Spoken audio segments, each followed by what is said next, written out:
Breaking news ka-Express, official nang lumabas ang inaabangang starting lineup para sa mainit na sagupan ng Gilas Pilipinas at Australia Boomers sa FIBA World Cup 2027 Asian Qualifiers at agad nitong pinainit ang basketball discussion sa buong bansa.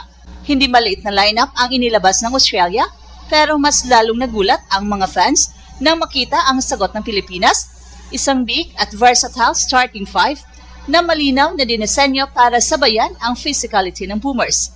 Unahin natin ang Australia. Ito ang kanilang inilabas na first five. Eliza Pepper na may taas na 6'4", Tanner Krebs, 6'6", Tom Wilson, 6'4", veteran forward Nikkei, 6'9", at ang 7-footer na si Sam Froling. Isang balanced lineup na may kombinasyon ng size, shooting at international experience. Kilala ang Boomers sa structured system basketball, mabilis ang ball movement, physical sa depensa at discipline sa execution. Pero ang tunay na usapan ngayon ay ang sagot ng Gilas Pilipinas. Ipinakita ng coaching staff ang malinaw na tactical adjustment, hindi small ball, hindi speed lineup, kundi size, laban sa size. Ito ang official first five ng Gilas. Kevin Campbell, 6'7", Dwight Ramos, 6'4", Justin Brownlee, 6'6", AJ Edo, 6'10", at Quentin Malura-Brown, 6'11". Isang lineup na bihirang makita sa ating national team. Halos lahat kayang mag-switch, mag-rebound at maglaro sa multiple positions. Ang pinakamalaking takeaway dito, malinaw na plano ng Gilas na kontrolin ang interior at depensahan ang paint laban sa Australia, lalo na't wala pa rin ang pangunahing anchor big man na si Kai dahil sa patuloy niyang ACL recovery. At sa kawalan ni Kai, pinili ng coaching staff na punan ang butas hindi sa isang player lamang kundi sa collective size ng lineup. Papunta ang laban na ito sa mas mataas na antas ng kahalagahan dahil sa kasalukuyang standings ng Group A. Ang Gilas ay may 2-1 record matapos ang heartbreaking na 69-66 loss laban sa New Zealand All Blacks.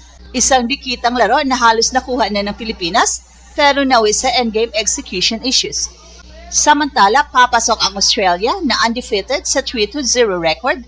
Bilang world number 6 at reigning Asia Cup champions, sila ang itinuturing na pinakamalakas na kupunan sa grupo. So ibig sabihin, ang laban na ito ay hindi lamang regular qualifier game, isa itong momentum battle. Kapag nanalo ang Gilas, hindi lamang sila makakahabol sa standings, kundi magpapadala rin sila ng malakas na mensahe na kaya nila makipagsabayan sa elite teams ng rehiyon. Kapag natalo naman, mas magiging komplikado ang kanilang qualification path sa susunod na window. Kapansin-pansin agad ang matchup sa frontline. Ang Australia ay may Nikkei at Sam Froling bilang interior anchors, parehong physical, mataas ang basketball IQ at sanay sa international play.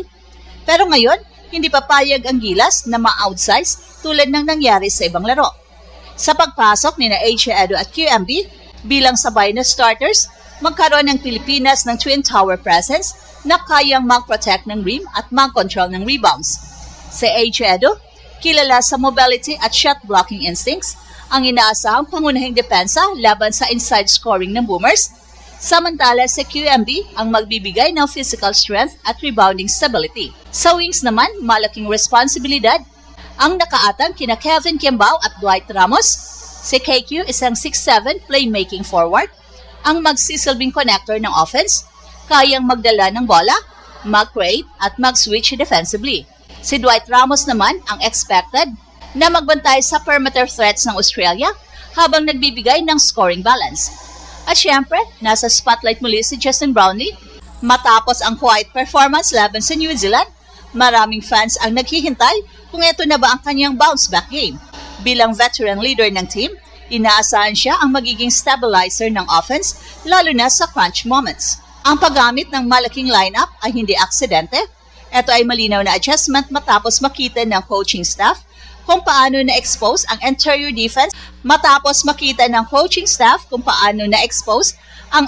defense sa nakaraang laro. Sa international basketball, size at switching ability ang dalawang pinakamahalagang factors laban sa teams tulad ng Australia.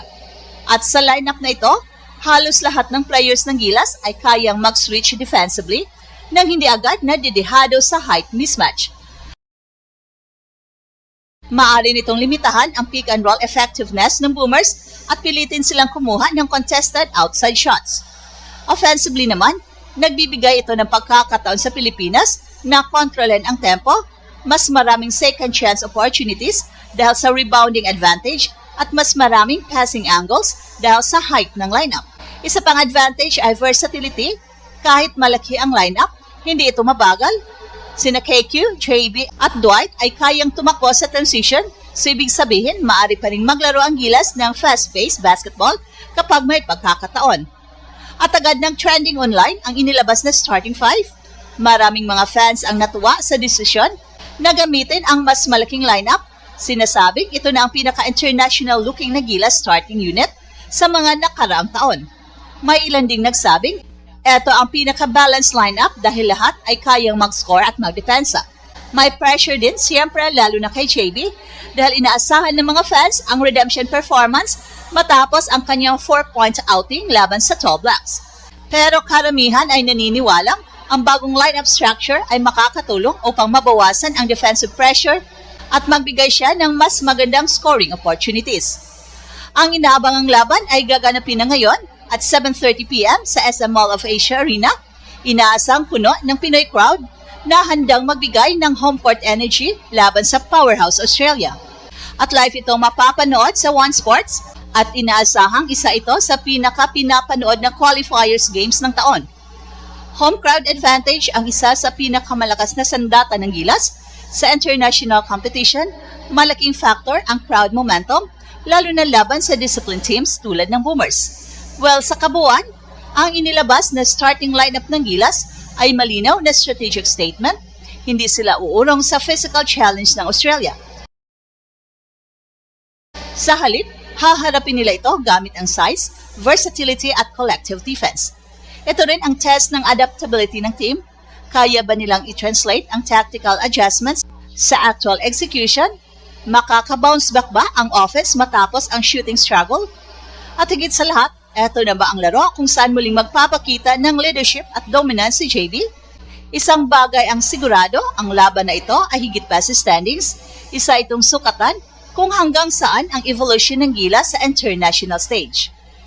So ano sa tingin nyo ka-Express? Tama ba ang big lineup decision? Kaya bang pabagsakin ng Gilas ang undefeated Australia? Malinaw na ang laban ng Gilas kontra Australia ay hindi lang simpleng qualifier game. Isa itong malaking pasulit sa identity at direction ng ating national team. At ito ang Express Info kung saan bawat kwento ginulat ang mundo. Don't forget to like and subscribe.